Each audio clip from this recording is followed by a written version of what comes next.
तो welcome to today's video. आज के वीडियो में हम लोग बात करेंगे कि अगर तुम लोग फेब में एग्ज़ाम दे रहे हो तो उसके लिए कंप्लीट रोड मैप क्या होगा। तो देखो, हम लोग 15 जुलाई से कैलकुलेट करेंगे कि अगर तुम फेब में एग्ज़ाम दे रहे हो तो तुमको कैसे ब्रेक डाउन करना चाहिए, कैसे तुमको पढ़ना चाहिए, कब तुमको रिवीजन करना चाहिए एंड कब तुमको मॉक्स देना चाहिए। ये सारा चीज़ हम लोग आज के वीडियो में डिटेल में डिस्कस करेंगे, तो वीडियो को एंड तक देखना। बहुत लोगों ने इस वीडियो के लिए कमेंट किया था कि भैया फेब के लिए एक ले आइए वीडियो जिसमें कि हम लोग बात करेंगे स्ट्रैटेजी के बारे में, कैसे हम लोग पढ़े, हम लोग को समझ नहीं आ रहा है। तो ये वीडियो तुम्हारे लिए, तो वीडियो को लाइक कर देना, चैनल को सब्सक्राइब कर देना। चलो स्टार्ट करते हैं। तो सबसे पहला चीज़ जो है वो है, देखो हम लोग 15 जुलाई से पढ़ाई स्टार्ट करेंगे। ठीक है। अगर जो भी इस वीडियो को बाद में देख रहे हैं, 15 जुलाई के बाद देख रहे हैं, कभी भी बाद में देख रहे हैं और तुम्हारा फेब में ड्यू है एग्ज़ाम, तो तुम अपने हिसाब से डिवाइड कर लेना। पहले वीडियो को एंड तक देख लो, उसके बाद अपने हिसाब से देख लेना कि तुम कहाँ पे खड़े हो और तुमको और कितना पढ़ना चाहिए। ठीक है। और अगर तुमको फिर भी डाउट होता है कि हमको समझ नहीं आ रहा, तो कमेंट करना नीचे, मैं तुमको रिप्लाई कर दूंगा। तो देखो, हम लोग 15 जून से अगर स्टार्ट करें, आज है हम लोग का 11 जुलाई। ठीक है। आज हम लोग का 11 जुलाई है, तो मैंने एक रफ फिगर पकड़ा है कि 15 जुलाई से हम लोग प्रिपरेशन स्टार्ट करेंगे। तो अगर 15 जुलाई से हम लोग प्रिपरेशन स्टार्ट करते हैं और मान के चलो कि 15 फेब तक हम लोग को प्रिपेयर करना है, तो हम लोग के पास 7 मंथ्स का समय है। ठीक है। हम लोग के पास टोटल बचता है 7 मंथ्स का समय। ठीक है, जो कि मोर देन इनफ है तुमको CFA लेवल 1 या लेवल 2 पास करने के लिए। अब देखो, जो स्ट्रैटेजी हम डिस्कस कर रहे हैं वो लेवल 1 के लिए भी एप्लीकेबल है, लेवल 2 के लिए भी एप्लीकेबल है। तो तुम लोग कोई भी लेवल में हो तो तुम आज का वीडियो देख सकते हो। तो देखो, सबसे पहला चीज़ जो है वो है कि ये जो 7 मंथ्स है हम लोग का, कि भैया 15 जुलाई से 15 फेब, ये जो 7 महीना आप बोल रहे हैं, इसको कैसे डिवाइड करना है। तो हमेशा देखो, तुम लोग जब भी CFA का प्रिपरेशन कर रहे हो, चाहे लेवल 1 हो, लेवल 2, लेवल 3 हो, तो उसको 3 सेगमेंट से डिवाइड करना, जितना भी तुम्हारा टाइम है। अगर 9 मंथ्स तुम्हारे पास टाइम है तो ठीक है, अगर 5 मंथ्स तुम्हारा टाइम है तो ठीक है, उतना को 3 सेगमेंट में डिवाइड कर लेना। सबसे पहला जो सेगमेंट होगा वो हम लोग का होगा स्टडी सेगमेंट। दूसरा जो होगा वो होगा रिवीजन सेगमेंट।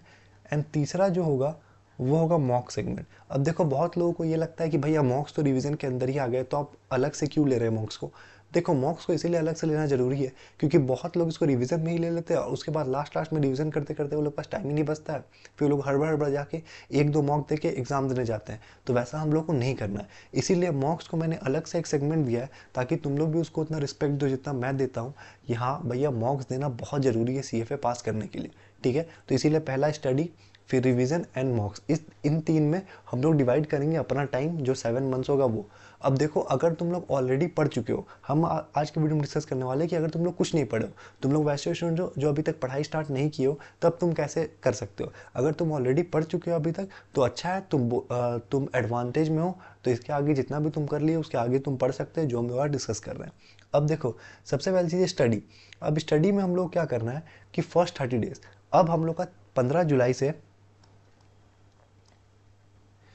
15 अगस्त तक हम लोग को फर्स्ट 30 डेज में 2 सब्जेक्ट ख़त्म करना है।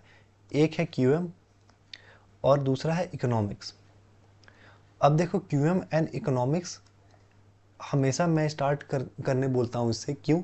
क्योंकि QM एंड इकोनॉमिक्स ऐसा सब्जेक्ट है ना कि जिस तुम कोई भी बैकग्राउंड से हो, चाहे तुम इंजीनियरिंग बैकग्राउंड से हो, चाहे तुम BCom से हो, BBA से हो, किसी भी बैकग्राउंड से हो, तुम्हारा दोनों में से एक सब्जेक्ट स्ट्रांग होगा एंड एक सब्जेक्ट थोड़ा सा वीक होगा।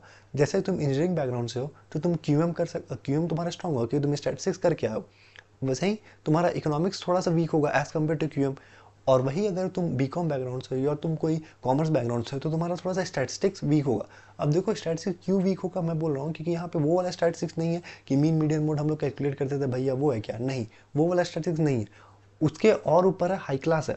तो इसीलिए QM थोड़ा सा डिफिकल्ट लगता है लोगों को जब पहली बार वो लोग पढ़ते हैं। तो इसीलिए QM एंड इकोनॉमिक्स एक अच्छा बैलेंस लाता है। तो तुम लोग QM एंड इकोनॉमिक्स कर सकते हो। दो सब्जेक्ट भैया साथ में करना है। हाँ, 2 सब्जेक्ट साथ में करना है। क्यों? इसका रीज़न ये है कि एक सब्जेक्ट अगर तुम लोग करोगे और वो सब्जेक्ट बहुत ज़्यादा लंबा है तो बहुत ज़्यादा बोरिंग हो जाता है। मेरे को पता है कि अगर एक सब्जेक्ट तुम लोग करोगे तो 10 दिन में 15 दिन में ख़त्म हो जाएगा, लेकिन वो चीज़ नहीं करना है, क्योंकि वो अगर तुम करोगे तो बहुत ज़्यादा बोरिंग लगने लगता है। और हम लोग को बोरिंग पढ़ाई नहीं करना है, हम लोग को इन्जॉय करके पढ़ना है ताकि हम लोग को रिटेन हो पाए। हम लोग अगर बोरियत से पढ़ेंगे तो हम लोग को रिटेन नहीं होगा, हम लोग का रिटेंशन लेवल बहुत नीचे चला जाएगा। तो इसीलिए ट्राई करो 2 सब्जेक्ट साथ में लेके पढ़ने का। अगर तुम केपेबल हो तो 3 सब्जेक्ट भी लेके पढ़ सकते हो, लेकिन 2 लेके चलो क्योंकि वो अच्छा होता है। अब देखो, कैसे पढ़ना है भैया। तो देखो एक तरीके, देखो तुम कोई भी तरीका से पढ़ सकते हो, डजेंट मैटर, लेकिन मैं एक तरीका तुमसे शेयर कर रहा हूँ कि हफ्ता में 7 डेज होता है, तो 3-3 डेज तुम दोनों पढ़ सकते हो, ठीक है। जैसे मंडे ट्यूसडे वेडनेसडे तुम क्यूएम पढ़ लिए, then Thursday Friday and Saturday तुम पढ़ लिए इकोनॉमिक्स, ठीक है। ऐसे तुम कर सकते हो, और संडे को रिवीजन, ठीक है। जो भी तुम हफ्ता में पढ़े संडे को एक बार रिवाइज कर लिए या एक बार क्वेश्चन बना लिया, ठीक है। जितना टॉपिक तुम पढ़े उसका क्वेश्चन बना लिया, रिवीजन कर लिए, जो भी तुमको मन। या तो तुम ऐसे पढ़ सकते हो, या तो बहुत लोग क्या करता है कि भैया हम सुबह क्यूएम पढ़ लेंगे, शाम में इकोनॉमिक्स पढ़ लेंगे, फिर तुम पूरा हफ्ता वैसे मिला के भी पढ़ सकते हो, डिपेंड्स ऑन यू, जो भी तुमको सूट करता है वो।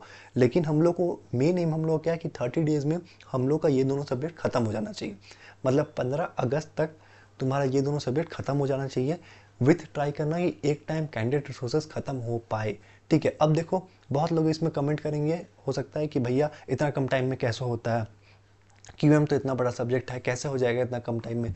तो देखो यार तुम्हारे पास 7 ही मंथ है, तो तुम ये बहाना नहीं दे सकते हो कि इतना कम टाइम में कैसे होगा। अगर तुमको ये लग रहा है कि इतना टाइम कम में कैसे होगा भैया, तो तुमको फेब में अटेम्प्ट करना ही नहीं चाहिए, तुमको अटेम्प्ट करना चाहिए अगस्त में या मई में अटेम्प्ट करना चाहिए। अगर तुम्हारे अंदर वो ख्याल आ रहा है कि इतना कम टाइम में कैसे होगा भैया, तो 30 डेज में तुमको करना होगा। अगर तुमको फेब में अटेम्प्ट करना है तो तुम थोड़ा इसको स्ट्रेच कर सकते हो, लेकिन बाकी जो आगे हम लोग डिस्कस करने वाले हैं, बाकी सब्जेक्ट से तुमको टाइम इसमें लेके डालना होगा, बस यही डिफरेंस है। आगे पीछे तुम कर सकते हो। देखो यार कोई यहाँ पे हम जो भी चीज़ बता रहे हैं कि 30 दिन में तुमको क्यूएम इकोनॉमिक्स करना है, तो ऐसा नहीं है कि तुम 35 डेज लगा लोगे, 40 डेज लगाओगे तो कोई पहाड़ टूट जाएगा। बस यही कि तुमको बैलेंस करना होगा। वो लास्ट में हम तुमको बताएंगे वीडियो के कि कितना टाइम तक तुम्हारा सिलेबस खत्म हो जाना चाहिए, उसके बाद बीच में तुम कितना भी प्ले करो कि हमको 40 दिन दो, इकोनॉमिक्स को 10 दिन दो, वो तुम पर, वो सारी चीज़ तुम पर डिपेंड करता है, ठीक है। तो फर्स्ट 30 डेज हम लोग का ये हो गया 15 अगस्त तक। उसके बाद नेक्स्ट जो फेज़ है वो होगा हम लोग का 45 डेज का फेज़, ठीक है, जो कि हम लोग का चलेगा 15 अगस्त से 30 सितंबर तक, ठीक है। 15 इधर और 30 उधर, तो 45 डेज। अब इसमें हम लोग क्या करना है, इसमें हम लोग को सबसे मेन जो सब्जेक्ट उठाना है, जो कि बहुत बड़ा सब्जेक्ट होता है, जो कि चाहे तुम कॉमर्स बैकग्राउंड से हो, चाहे तुम इंजीनियरिंग बैकग्राउंड से हो, सबको प्रॉब्लम देता है, वो है एफएसए। क्योंकि एफएसए बहुत ज़्यादा वास्ट सिलेबस है, और इसमें बहुत कुछ हम लोग को याद करना पड़ता है, बहुत कुछ हम लोग को लर्न करना पड़ता है। तो उसके कारण क्या होता है कि बहुत ज़्यादा प्रॉब्लम होता है। तो इसीलिए एफएसए को अच्छा से करो, और एफएसए को हम लोग को पूरा 15 डेज देना है, ठीक है। तो एफएसए को देखो हम लोग कितना इज्जत दे रहे हैं कि एफएसए को पूरा हम लोग 45 डेज देंगे, पूरा 45 डेज। तुम 15 अगस्त से स्टार्ट करोगे, 30 सितंबर तक तुम्हारा एफएसए खत्म होना चाहिए, पूरा तुम टाइम दो एफएसए को, कोई दिक्कत नहीं है भैया। उसके साथ क्या करना है, उसके साथ हम लोग रखे हैं छोटा छोटा सब्जेक्ट, जैसे कॉर्पोरेट इशूअर।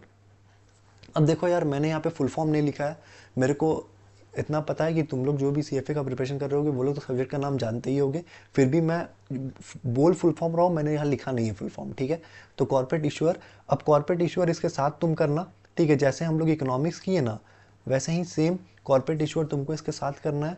तो ये दोनों साइड बाय साइड चलेगा। और क्या होगा कि कॉर्पोरेट इशूअर छोटा सब्जेक्ट है, तो मैक्सिमम टू मैक्सिमम मेरे हिसाब से तुम्हारा 10 से 15 दिन में कॉर्पोरेट इशूअर खत्म हो जाएगा, ठीक है। 15 दिन ले लो, 15 दिन में तुम्हारा 20 दिन ले लो, 20 दिन में तुम्हारा कॉर्पोरेट इशूअर खत्म हो जाएगा, ठीक है। सपोज करो कि 20 डेज में तुम्हारा कॉर्पोरेट इशूअर खत्म हो जाता है, साथ ही साथ तुम्हारा एफएसए चल रहा है, ठीक है। तो एफएसए तुम्हारा चल रहा है,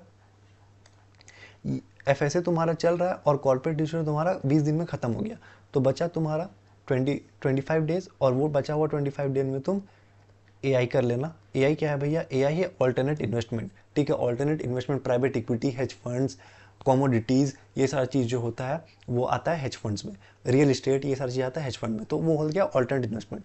तो क्या करना है हम लोग नेक्स्ट 45 डेज से 30 सितंबर तक एफएसए कंप्लीट करना है। वो तो भैया अपना आराम से चलेगा, हर दिन उसको पढ़ना है, कोई दिक्कत नहीं है। उसके साथ साथ कॉर्पोरेट इशूअर पढ़ना है। कॉर्पोरेट इशूअर भैया ज़्यादा से ज़्यादा 10, 15, 20 दिन में खत्म हो जाएगा। तो उसके बाद हम लोग एआई उठाएंगे, alternate investment. Alternate investment next 25 दिन में, 20 दिन में, जितने दिन बचेगा 45 डेज में उतना में खत्म कर देंगे। तो ये हम लोग का 45 डेज के बाद ये 3 सब्जेक्ट खत्म हो जाएगा। पहले हम लोग का 30 डेज में 2 सब्जेक्ट खत्म हो गया है, तो हम लोग का 5 सब्जेक्ट खत्म हो गया कितना दिन में, 30 + 45 डेज में। 30 + 45 75 डेज में हम लोग का 5 सब्जेक्ट खत्म हो गया, ठीक है। ये 5 सब्जेक्ट हम लोग खत्म कर दिए। अब देखो सब्जेक्ट खत्म करने का क्या मतलब है, ट्राई करना कि सारा तुम अगर लेक्चर्स देख रहे हो तो तुम लोग लेक्चर्स देख लो, ठीक है। जो भी ट्यूशन तुम लिए उसका लेक्चर्स देखो, उसके बाद एक बार एटलीस्ट ट्राई करना कैंडिडेट रिसोर्सेज सॉल्व करने का। देखो यार, अगर तुम लोग क्वेश्चन सॉल्व नहीं करोगे ना, तुम लोगों को कॉन्फिडेंस नहीं आएगा। और मेन है कॉन्फिडेंस और मेन है क्वेश्चन सॉल्विंग। तुम लोग कितना अच्छा से समझे हो वो मैटर नहीं करता है, अगर तुम्हारा क्वेश्चन गलत हो रहा है तो तुम्हारा क्वेश्चन करेक्ट होना चाहिए। तो इसीलिए क्वेश्चन सॉल्व करना बहुत ज़रूरी है। साथ ही साइड कैंडिडेट रिसोर्सेज या and of chapter questions at least कर लेना। कैंडिडेट रिसोर्सेज में बहुत लोग चलो ये बोलोगे कि भैया बहुत क्वेश्चन है, तो वो छोड़ दो। At least end of chapter questions कर लेना, एटलीस्ट हर चैप्टर का जैसे जैसे कंप्लीट करते जाओगे, इससे क्या होगा, तुम्हारा अच्छा प्रैक्टिस होते रहेगा। अब जो नेक्स्ट है वो है नेक्स्ट 15 डेज। अब देखो नेक्स्ट 15 डेज में हम लोग का शुरू होगा 1 अक्टूबर से टू चलेगा 15 नवंबर तक, ठीक है। अब देखो ये जो फेज़ है सितंबर अक्टूबर का, इसमें बहुत ज़्यादा फेस्टिवल्स आता है, तो तुमको ये सारा चीज़ भी ध्यान रखना पड़ेगा। तुमको पहले से शेड्यूल करके चलना पड़ेगा कि ठीक है भैया इस दिन दिवाली है, तो हम उसके 1-2 दिन पहले ही एक्स्ट्रा पढ़ लेंगे, उसके बाद हम दिवाली इंजॉय करेंगे या हम दिवाली इंजॉय नहीं करेंगे। ये सारी चीज़ तुम लोग डिसाइड कर सकते हो डिपेंडिंग ऑन जैसा भी तुम्हारा सिचुएशन है। अब नेक्स्ट 45 डेज़ में हम लोग को फिक्स्ड इनकम उठाना है। अब देखो फिक्स्ड इनकम बहुत ज़्यादा ना क्या बोलते हैं डिफ़िकल्ट हो जाता है बहुत लोगों के लिए, क्योंकि इंडियन स्टूडेंट ना फिक्स्ड इनकम से रिलेट नहीं कर पाते हैं। तो नेक्स्ट 45 डेज जो होगा उसमें हम लोग को फिक्स्ड इनकम करना है, क्योंकि फिक्स्ड इनकम बहुत ज़्यादा हेवी माना जाता है।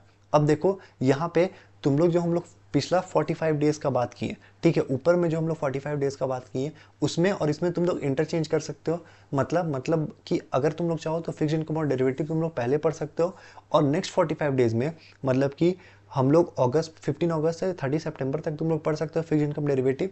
और उसके बाद का जो नेक्स्ट 45 डेज़ है 1 अक्टूबर से 15 नवंबर, उसमें तुम लोग पढ़ सकते हो अगर चाहो तो तुम्हारा FSA और कॉर्पोरेट इशू और ऑल्टरनेट इन्वेस्टमेंट, ठीक है। तो फिक्स्ड इनकम एंड डेरिवेटिव हम लोग को पढ़ना है।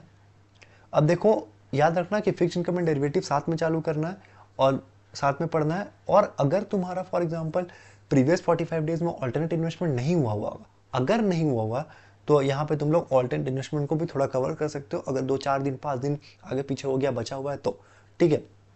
तो ये 45 डेज में हम लोग को मेन जो है वो है डेरिवेटिव और फिक्स्ड इनकम हम लोग को खत्म करना है। डेरिवेटिव एंड फिक्स्ड इनकम खत्म करना है। अब भैया ये दोनों को साथ में क्यों रखें, इसका भी कोई लॉजिक है क्या? हाँ, जब तुम लोग पढ़ोगे फिक्स्ड इनकम एंड डेरिवेटिव तो तुम लोग को समझ आएगा बहुत ज़्यादा इंटरकनेक्टेड है दोनों, ठीक है। दोनों में बहुत सारा सेम टॉपिक है, बहुत सारा एक दूसरे का बात होता है, तो इसीलिए ये दोनों को साथ में पढ़ना अच्छा माना जाता है, क्योंकि ये दोनों बहुत ज़्यादा इंटरकनेक्टेड है, तो तुम लोग को समझ आएगा, ठीक है। तो नेक्स्ट 45 डेज में जो होगा 1 अक्टूबर से 15 नवंबर के बीच, वहाँ पे हम लोग को पढ़ना है फिक्स्ड इनकम, डेरिवेटिव एंड अगर ऑल्टरनेट इन्वेस्टमेंट का कुछ बचा हुआ है तो ऑल्टरनेट इन्वेस्टमेंट भी पढ़ना है, ठीक है। अब नेक्स्ट 30 डेज जो होगा हम लोग का वो होगा 15 नवंबर से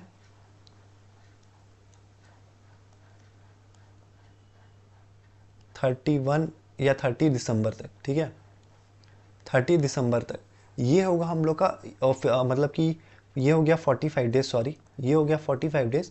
तो 30 to 45 डेज तुम लोग ले सकते हो, ठीक है, 30 to 45 डेज, 30 to 45 डेज जिसमें हम लोग करेंगे इक्विटी और पोर्टफोलियो मैनेजमेंट, ठीक है। इक्विटी और पोर्टफोलियो मैनेजमेंट, इक्विटी क्यों लास्ट में रखे हैं भैया, क्योंकि देखो इक्विटी में क्या है ना कि इक्विटी को फिर भी तुमको समझने में प्रॉब्लम नहीं होगा, क्योंकि बहुत लोग ऐसा है अब तो शेयर मार्केट में ट्रेडिंग करते हैं या शेयर मार्केट देखते हैं एटलीस्ट, तो वो लोग को थोड़ा बहुत पता है कि इक्विटी में क्या होता है। और इक्विटी में ना कॉमर्स स्टूडेंट अगर तुम लोग हो या तुम लोग कोई भी बैकग्राउंड से हो तो थोड़ा थोड़ा तुम लोग स्कूल टाइम में, कॉलेज टाइम में, इंजीनियरिंग बैकग्राउंड से हो तो नहीं पढ़े होगे, लेकिन अगर कोई और बैकग्राउंड से हो तो स्कूल टाइम में, कॉलेज टाइम में तुम लोग जरूर पढ़े होगे कि शेयर मार्केट क्या होता है, प्राइमरी मार्केट क्या होता है, सेकेंडरी मार्केट क्या होता है, ये सारी चीज़ तुम लोग पढ़े होगे।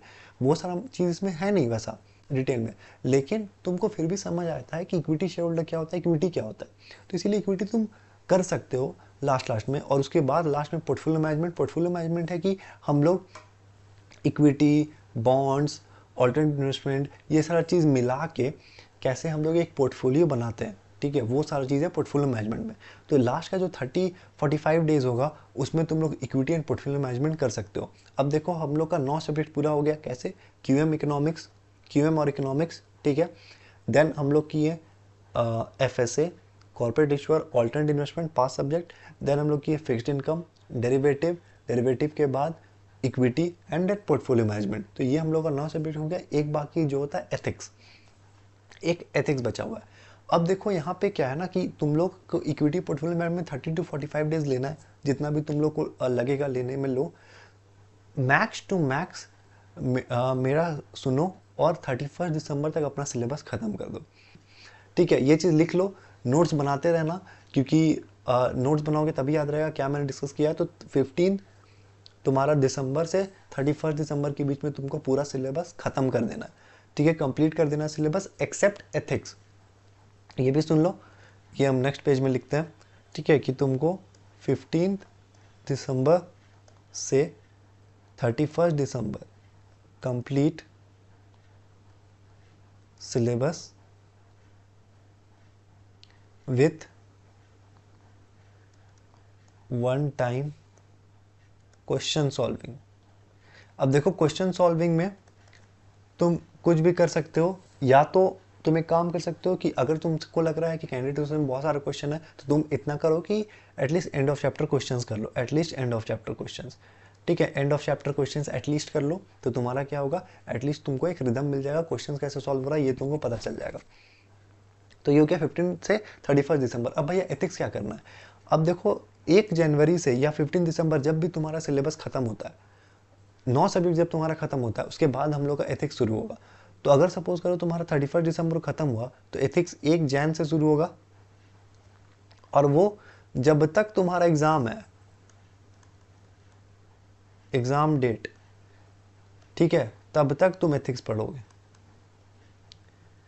एथिक्स में कैसे करना है भैया? हर दिन कम से कम 5 से 10 क्वेश्चन, ठीक है, हर दिन, या 1 से 2 घंटा, जैसा भी तुमको सही लगे। तो 5 से 10 क्वेश्चन या 1 से 2 घंटा तुमको प्रिपेयर करना है हर दिन। ठीक है, तो हर दिन तुमको एथिक्स पढ़ना है। उसके बाद एथिक्स को बहुत वैल्यू देना है, क्योंकि हम लोग स्टार्टिंग से एथिक्स को कोई वैल्यू नहीं देते हैं। तो एथिक्स को तुम पढ़ो, तुमको 10 दिन लगेगा मेरे हिसाब से। अगर तुम लेक्चर देख रहे हो, तुमको 10 दिन लगेगा लेक्चर्स खत्म करने में। उसके बाद तुम पूरा सिर्फ और सिर्फ क्वेश्चन, एथिक्स सिर्फ और सिर्फ प्रैक्टिस से हो सकता है, और कोई ऑप्शन नहीं है एथिक्स का। तुम जितना क्वेश्चन बनाओगे तुमको समझ नहीं आएगा, बहुत सारा, बहुत प्रॉब्लम होगा, लेकिन एथिक्स सिर्फ और सिर्फ तुम क्वेश्चन से ही टैकल कर सकते हो, और कोई सेकेंडरी तरीका नहीं है एथिक्स टैकल करने का। तो एथिक्स लास्ट में हम लोग को, जब तक एग्ज़ाम हम लोग का ख़त्म हो, जब तक एग्ज़ाम है तब तक हम लोग को एथिक्स बनाना है। ठीक है, 5 से 10 क्वेश्चन एटलीस्ट हर दिन, उससे ज़्यादा बनाना है, बनाओ बहुत अच्छा, या फिर एक दो घंटा हर दिन पढ़ना है। और साथ ही में भैया ये तो हो गया स्टडी। अब रिवीजन कैसे करना है? तो देखो, ये जो 1 जनवरी का फेज़ होगा, यहाँ पे हम लिख रहे हैं ब्लू में, ठीक है, रिवीजन का 1 जनवरी जो होगा, यहाँ से हम लोग का रिवीजन स्टार्ट होगा। ठीक है, रिवीजन 1 जनवरी से 30 जनवरी या 31, जो भी तुम ले लो। ठीक है, तुमको रिवीजन करना है। ठीक है, रिवीजन हो गया। इसमें रिवीजन कैसे करना है? रिवीजन क्वेश्चन सॉल्विंग से करना है, नोट्स पढ़ के नहीं करना। तुम जो नोट्स देख लियो बहुत अच्छा है, बढ़िया है, लेकिन जाओ और जाके देखो तुम्हारा क्वेश्चंस कैसा है, कैंडिडेट सोचा क्वेश्चंस प्रैक्टिस करो जितना बार हो सकता है। देखो, मेरे हिसाब से एटलीस्ट तुमको ना 2 से 3 बार कैंडिडेट रिसोर्स का क्वेश्चन प्रैक्टिस करना चाहिए। अगर तुमको पूरा कॉन्फिडेंस में जाना है कि हम तो क्रैक कर लेंगे एग्जाम, तो एटलीस्ट 2 से 3 बार कैंडिडेट रिसोर्स का क्वेश्चन प्रैक्टिस करो, रिवीजन करो जम के, सीधा क्वेश्चन पे जम करो, क्वेश्चन बनाओ। जो जो क्वेश्चन नहीं बन रहा है वो देखो क्यों नहीं बन रहा है, उसके बिहाफ पे, जो क्वेश्चन नहीं बना उसके बिहाफ पे आगे पीछे का पूरा टॉपिक जाके नोट से रिवाइज करो। ठीक है, ऐसे करके रिवीजन करना चाहिए सीएफए में। तो ऐसा करो, 1 जनवरी से 30 जनवरी तुम ये पूरा कर सकते हो। उसके बाद का जो दिन तुम्हारा बचता है, अब देखो मेरे को पता नहीं है कि कब एग्जाम विंडो है लेवल 1 और लेवल 2 का फेब में, लेकिन हम मान के चल रहे हैं कि 15 फेब के बाद ही होगा, क्योंकि लेवल 1 और लेवल 2 का एग्जाम जनरली 15 फेब के बाद ही होता है, या उसी के अराउंड होता है। तो 1 से 10 फेब तक हम लोग को मॉक्स देना है। बहुत लोग जिनका सिलेबस पहले ख़त्म हो गया, जो रिवीजन पहले कर लिए, वो 20 जनवरी से भी स्टार्ट कर सकते हैं मॉक्स देना। तो 20 जनवरी से 10 फेब के बीच में तुमको मॉक्स देना है। ये 30 डेज़ का तुमको हम विंडो दे रहे हैं, 20 फेब से लेके 10 जनवरी। ठीक है, सॉरी उल्टा बोल दिए, 20 जनवरी से लेके 10 फरवरी, सॉरी 20 जैन से लेके 10 फरवरी, इसके बीच में तुमको मॉक्स देना है। 30 डेज़ का जो है इसमें तुमको मॉक्स देना है, और अच्छे से मॉक्स देना। मॉक्स ऐसे देना है भैया, जिस टाइम तुम शेड्यूल कर चुके हो एग्ज़ाम अपना, तो जिस टाइम तुम्हारा एग्ज़ाम है उतना ही बजे तुमको मॉक देने बैठना है। फ़ोन सारा कुछ दूर, जिस लैपटॉप में, जिस भी डिवाइस में तुम बैठ रहे हो एग्ज़ाम देने, उसमें मॉक खोलो और 9 बजे स्टार्ट करो विथ कैलकुलेटर। बस एक कैलकुलेटर होना चाहिए तुम्हारे पास, अगर रफ पेपर ले सकते हो अगर तुम लिखते हो तो। और एग्ज़ाम दो, आधा घंटा का ब्रेक लो, फिर एग्ज़ाम दो, ऐसे करके तुम पूरा मॉक ख़त्म करोगे। मॉक ख़त्म हो गया, उसके बाद पूरा मॉक को एनालाइज करना है कि कौन सा क्वेश्चन सही हुआ, कौन सा क्वेश्चन गलत हुआ, क्वेश्चन सही हुआ तो क्यों हुआ, क्वेश्चन गलत हुआ तो क्यों हुआ, कौन सा टॉपिक से गलत हुआ, कौन सा टॉपिक में ख़राब मार्क्स आ रहा है, ये सारा चीज़ नोट डाउन करना है एंड उसके बाद उस पर वर्क करना है। ठीक है, ये तुमको करना है और ऐसा तुमको एटलीस्ट 4 मॉक देना है। 2 मॉक तुमको CFA का मिल जाएगा और बाकी बाकी मॉक तुमको नीचे दिया गया मेरा वीडियो में फ्री में मिल जाएगा। ठीक है, तो 4 मॉक लो, 4 मॉक एटलीस्ट देना है, उससे ज़्यादा देना है दे सकते हो, कोई दिक्कत नहीं, कि 4 मॉक एटलीस्ट देना है। और ट्राई करना है कि जो लास्ट 5 to 7 डेज़ है एग्ज़ाम का, एग्ज़ाम के पहले, मतलब अगर तुम्हारा 15 फेब को एग्ज़ाम है तो 8 से 10 फेब से तुम कुछ पढ़ाई मत करना, पढ़ाई मत करना। सब लोग तो बोलता है लास्ट में पढ़ना चाहिए, वैसा एग्ज़ाम नहीं है। इसमें तुमको लास्ट का 5-7 दिन तुमको रिलैक्स करना होगा। समराइज नोट्स बनाओ, समराइज नोट्स नहीं पता है कैसे बनता है तो मेरा चैनल जाके चेकआउट करो, मैंने बहुत सारा डिस्कशन किया है उसमें कि कैसे रिमेंबर करना है, कैसे मैंने समराइज नोट बनाया, मेरा बहुत सारा वीडियो बना हुआ है, तो जाके चेकआउट करो, समराइज नोट्स बनाओ और उससे पढ़ो अच्छे से। ठीक है, बस और कुछ तुमको नया उस समय नहीं पढ़ना है, बस फॉर्मूलाज पढ़ो, समराइज नोट्स पढ़ो, उतना में तुम्हारा काम हो जाएगा। और बाकी अपने आप को रिलैक्स करो, मूवीज़ देखना है मूवीज़ देखो, गेम खेलना है गेम खेल लो। ठीक है, जो भी तुमको रिलैक्स करता है वो करो, बाकी स्ट्रेस मत लो, एग्ज़ाम के दिन फोड़ के आओ।